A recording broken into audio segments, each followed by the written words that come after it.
So first of all, welcome everybody. Thank you so much. I'm so excited that this day has finally come where we get a chance to just talk informally in conversation with each other about Home Sweet Home here. But why don't we just go around and introduce ourselves? I'll just start. I'm Ellen Hawley. I'm the curator at the Flinn Gallery and the curator for Home Sweet Home. I'm Rita Fucillo, and I'm the publisher of Art New England magazine. I'm Mary Tooley Parker, and I am from Westchester, New York, northern Westchester. And I use a 19th century rug making technique called rug hooking to create work for the walls. They're not actually rugs for the floor. And I've always been a fiber artist, and this is the technique that I've chosen to really focus on. I'm Brigid Kennedy, and I'm a painter living and working in central Connecticut. The series of paintings that I'm showing at the Flinn combine layers of an inside-outside view, an interior view with an outside view. And they're basically a metaphor for the complexity of our daily lives. My name is Nitza Tufiño. I'm a public art artist, printmaker. And in this series that I've been working on since the 80s, they deal more with history, family history, history from New York or Puerto Rico or Mexico, using photographs, clothes, printmaking, all kinds of things that I put into it. I'd like to just begin by understanding how each of you were particularly drawn to your processes. And how, Mary, for example, what drew you to fiber arts and especially rug hooking? I mean, it's unusual. It's not something I see very, very often. No, yes, it is unusual. There's a lot of rug making techniques. Textile art is very popular right now. It's having a real resurgence, but there's a lot of like electric versions. There's rug tufting, which is a whole different thing where you use a tufting gun. So it just like sort of shoots the yarn into the backing. There's latch hooking, which was popular in the 60s and 70s, which uses acrylic yarn and usually was like kits and very popular. Yeah, I loved it.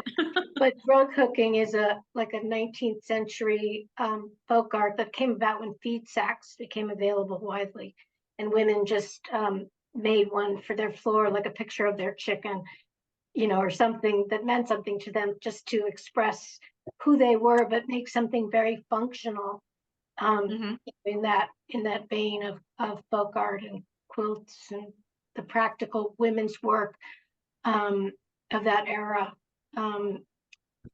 So I've always been really fascinated by textiles. Like I started when I was 8 doing knitting and teaching myself embroidery and everything. I don't have a visual art background. I was a dancer in New York, and I worked at Vanity Fair and GQ in art production. So that's really my only art exposure. But when I hit on rug hooking, I just loved it.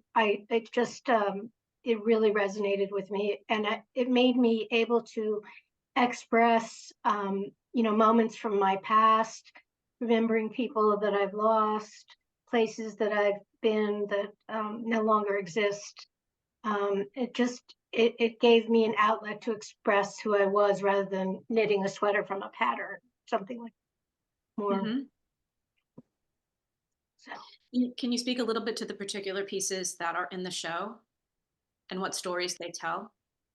Sure. Some of them are really personal, like, my husband barbecuing, but he barbecues in the rain. So he has an umbrella, and then he has like the Wall Street Journal, and he's always wearing a tie. So I like to use a sense of humor, just to you have to look at your own life with a sense of humor. So, these are things that are very meaningful to me, but other people can relate to that also. And other things, my daughter, my cat, you know, I always work on things that really I'm excited about, things that I love, people that I love, places that are gone, that I'm trying to remember, very personal issues. So, Misla, same question to you. And when I was reading a little bit about you, the word emerging was used to describe. So is art new to you? And if so, how new? And how did you find your passion? For sure. I would say that emerging must apply to me emerging into the world, but I've been an artist since right out the womb, for sure. I went to art schools and art high school and so on. But I guess I did do grad school a little later. I wanted to take some time. But surely right after that did I start kind of showcasing my work. I feel like home as a theme came naturally to me just because it's the thing I was the most connected to. But it's really through, I would say, like scrapbooking that when I was a child, that really kind of began this interest in the process of cutting and pasting and gluing and adding materials that I could find into now these larger scale ways of sort of exploring these themes. But yeah, emerging totally just comes from the fact that I started showing more recently. That's it. Ah, I see. Mhm. So share a little bit about the particular pieces that are in Home Sweet Home. For sure. So I would say all of my work is part of a representation of a few different iterations of my home, both where I've lived or my family has lived. But some of the pieces that really highlight in that show, in this upcoming show, was, I would say, is probably El Comedor. It's one of the largest pieces there.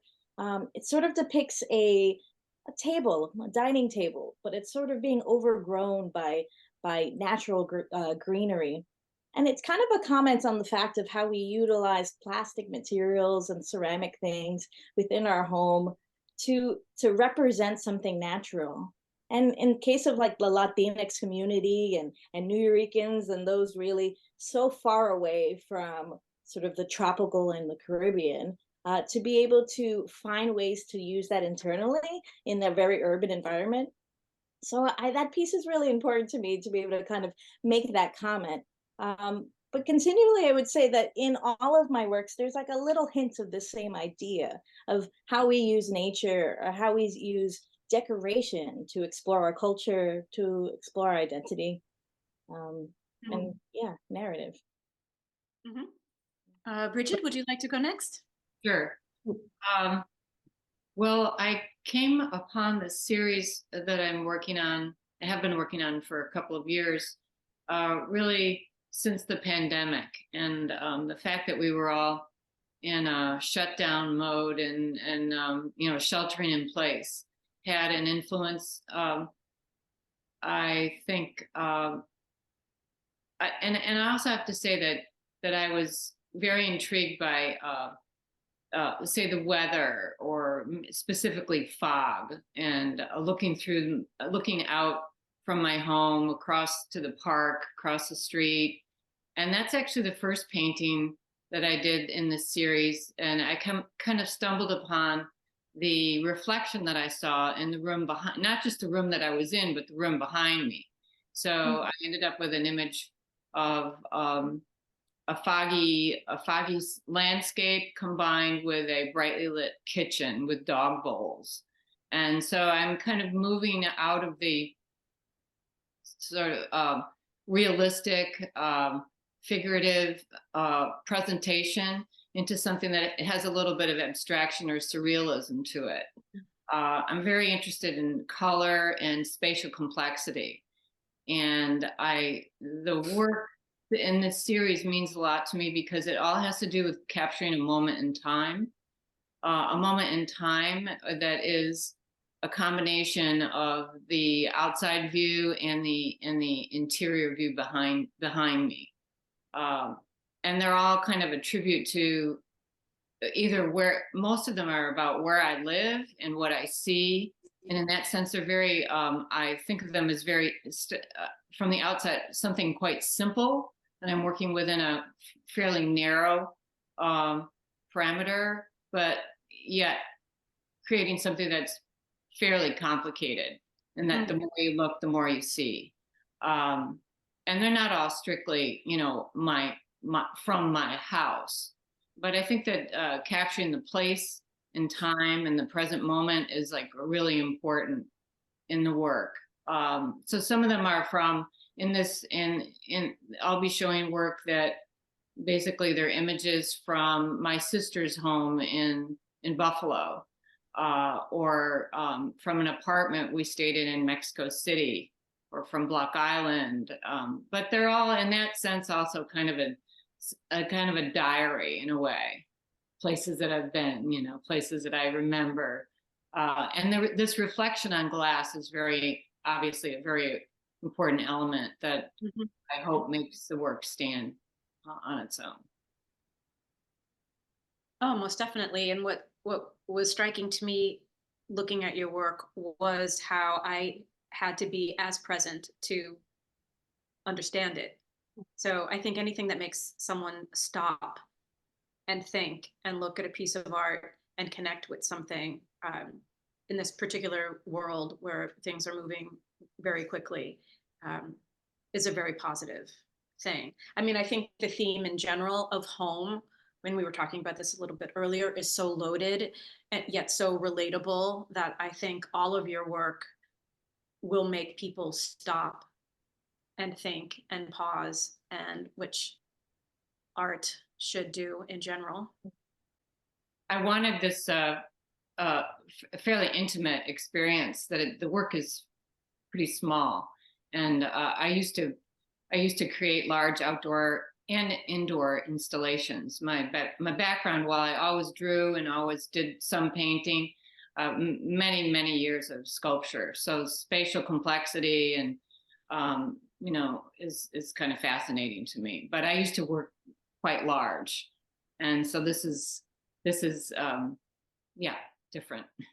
So and then Nitza, your public art. Yes. Done a lot of public art commissions, maybe Very big. that take 1 year, 2 years, 3 years to make. That it encompasses a lot of things: designing, fabrication. So that's more complex. But those are works of art that are there already 20 years, maybe 30 years, and they're there to stay, which I'm very happy about.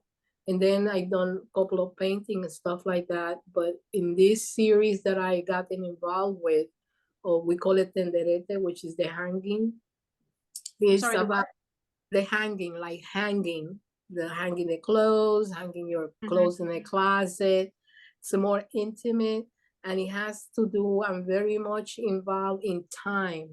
You know, the time, how to use time, present, past, and future. How in one moment, there's some information that can go into it, and then later it turns into something else, you know? And as the years go by, then you put all these things together. So that's when I started doing the hanging and the hanging in there, and using my family history, maybe some other type of history within the Latin American community.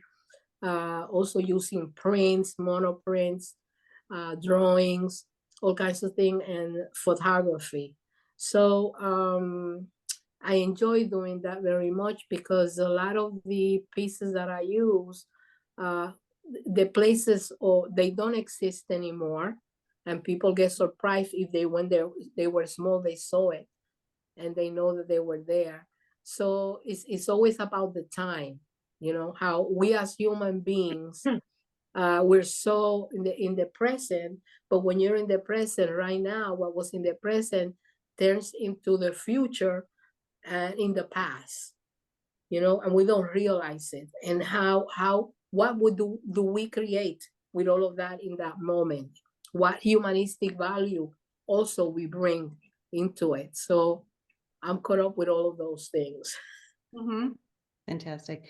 And actually, you mentioned Nitza's public art, which is very much in New York City and the metro area, but she was telling me that there is public art here in Connecticut for those who are in this area at Trinity.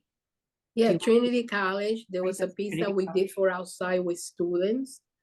And the most important piece that I did with Central Connecticut State University, I did it in a period, I think it took us 3 years, with the Hospital for Special Care, which is in New Britain. They were doing an aquatic piece for the patients, and also for people from outside to come use it. Would one of you or all of you like to speak to something else that I'm always curious about? All your work is extremely personal, and it takes a lot of vulnerability. I think it expresses a lot of vulnerability, but also a tremendous amount of courage to put your stories out there for people. And some people are going to get it, and some people are not.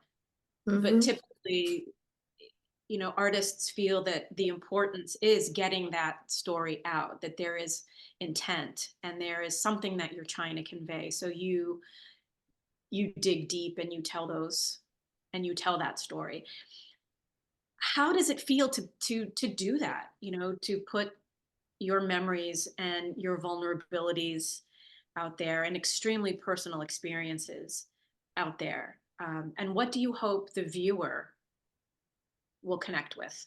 Well, sometimes it's good, sometimes it's not good, but as the experience and the years go by, if you, as an artist, you want to express yourself, you just throw it out there and let it run. You know what I'm saying? You can't be too caught on with what's going to happen, not happen, whatever. It's the how would I say, the feeling good. Well, I did it. I just threw it out there. And sometimes it's good. People feel very good about it, and they come to you and they talk about it and they want more information.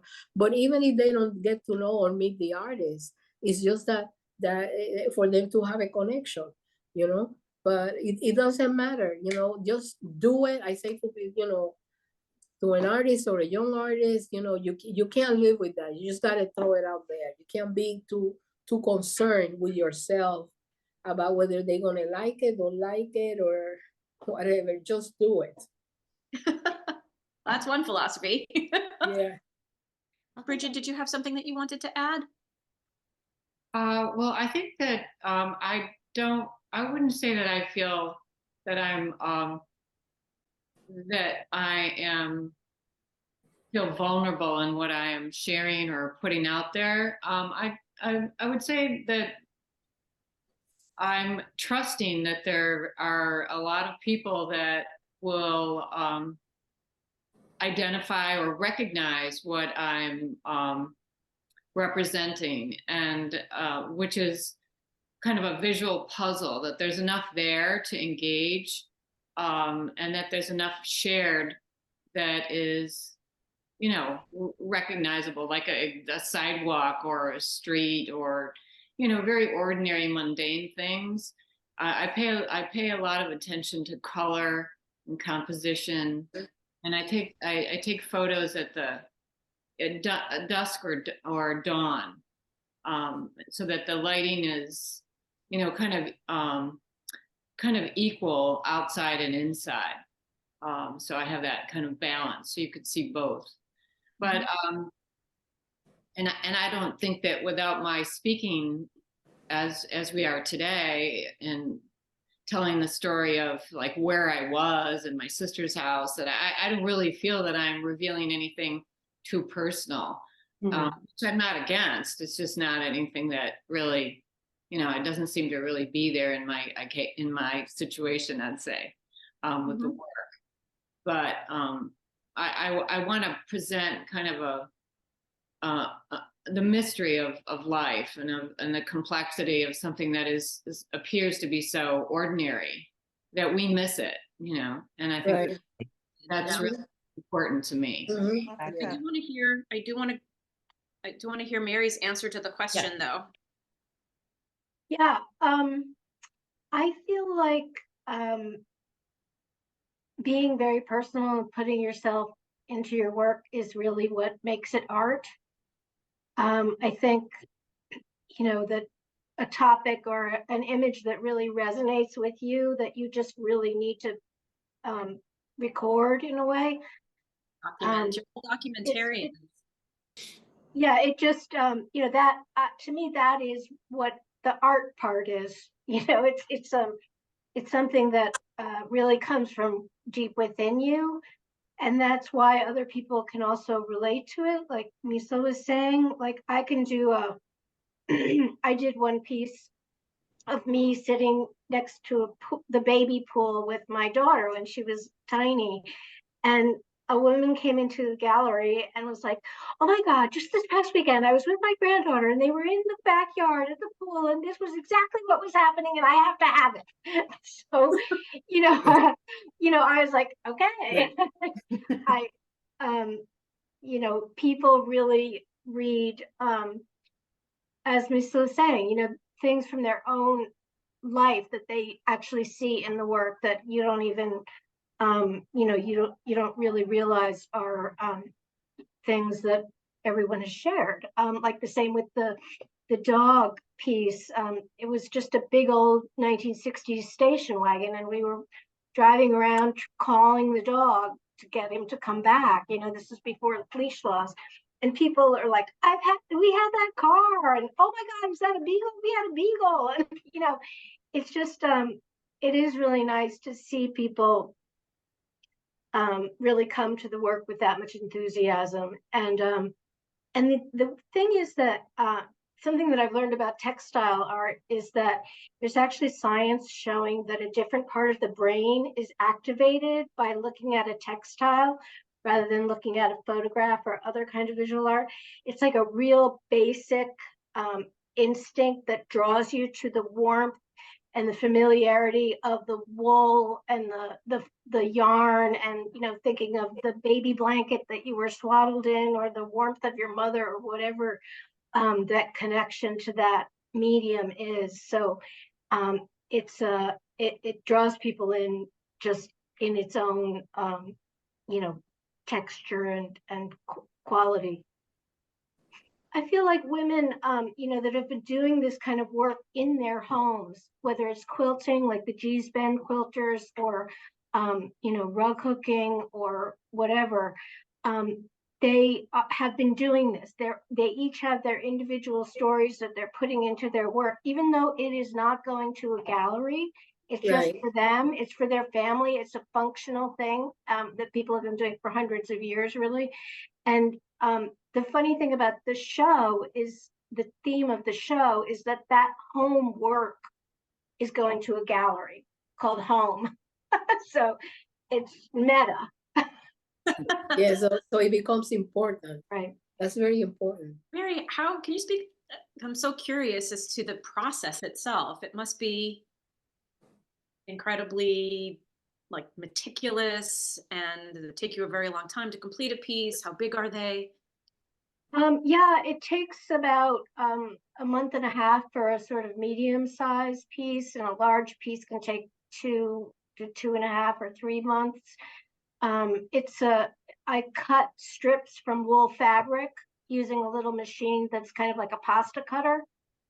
So I start with fabric and I actually cut it into the strips, and then those strips are pulled up with a hook, which is like a little wooden handled hook, very primitive, through the backing. And I use a frame, or you can use a hoop. So it is very physical. It's physical. And the thing that I've always loved about textiles is feeling the fabric. And sometimes I use non-traditional materials like fleece, just uncarded fleece from the sheep, or silk, raw silk, or other bicycle streamers. It could be anything, but the feeling it going through your fingers is a big part of it for me too. And I just get lost in it. I listen to WNYC and I'm gone for hours. Yeah. One question I have for you, Ellen, I was curious about what inspired you to create a show about homes and different homes, and what particularly inspired you by the work of these four women that gave you um, that impetus, that inspiration to come up with that theme. Great. Well, thank you. And I've been so excited about Home Sweet Home. But I will say that while I'm flying solo as curator, that just happened this way. I am one of a member of 40 on our committee, and as part of selections, I'm one of 13. So I don't make decisions alone.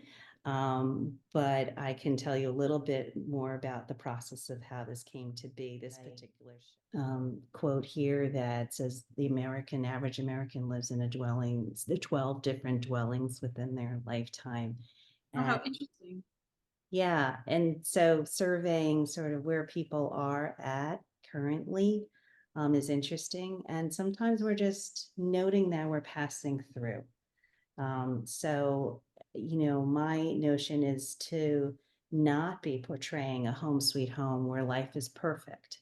I'm not interested in that. And actually, I love the fact that Misla's paintings and her portraits are so, I call them so honest. They're honest portraits because she will just share vignettes of a messy kitchen or a bathroom whose sink is beyond leaking.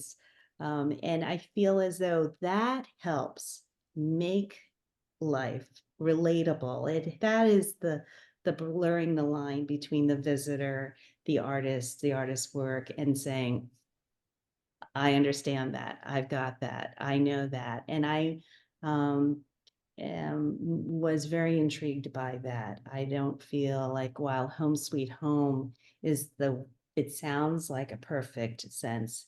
There are sometimes things that are imperfect that still make us smile and make us know that life is imperfect, homes are imperfect, but it's still Home Sweet Home to us. Yeah, I sometimes feel with my work that I'm archiving, that I'm Right. trying to like capture these things that would otherwise just disappear and never be remembered again. So yeah, I agree. Like memory is so crucial to this because you also just don't know what might get lost in the storyline. I feel like Right. we're doing such an important thing of representing whether it's inside the home or things involving it or things Right. inspired. Right. All important. Right. Yeah. Very important. Mhm. No, I think you're all documentarians in one way or another Absolutely. as educators, and that the work educates. I'm always so curious to know what the intentions are, behind the work, because you're educators just as much as you're artists, and um, and that kind of self-reflection that you inspire in the viewer is priceless. I love that. I think that's really spot on. Because I have been saying you're documenting your portraits, you have scrapbooking, but I absolutely love exactly what you just said there, Rita. Documenting educators, sharing so much of your personal life so that others can reflect upon their own. Really Mhm. Very good. great. No, home is a huge topic. Home is a really loaded topic. So I commend you all for taking that on, and I commend you, Ellen, for taking on the theme of it. And I think it's a message that we all need to be reminded of right now as we look at the news and people struggling in their homelands and people fighting to keep their home and people being displaced. And the term really takes on a lot more Yeah. dimension in this political moment. But I think art creates a bridge to talk about everything, politics included. And I'd like to think that the viewers that walk through each, station in the exhibition will appreciate what home means and identify with something in all of your work that perhaps teaches them something or makes them appreciate what they have maybe a little bit more than they did. And when they look at the news, that they're a little more grateful for their sense of home, and maybe that sparks some generativity toward others. I think that's the power of art. I'm just grateful for the experience of chatting with all of you. I think it's my favorite part of being publisher of Art New England, just having moments like this and to just understand more about you as people and as artists, and how you are and what you're conveying and why you're conveying it. And I'm just honored to be part of this kind of conversation, and I'm just thrilled to publish a platform where artists can do what they do. And so thank you very much. Keep on making art. Thank you so much, Rita. This is an honor for us to be part of this. And thank you so much for really extending yourself in Art New England and allowing us to maybe just share our story with a broader audience. We so appreciate that. Thank you, thank you, thank you, thank you, thank you. Thank you, Ellen. It's been a pleasure. So thank you, everyone. Thank you, everybody. Thank you too. Thank you all. Yeah. Thank you. Great to meet you all.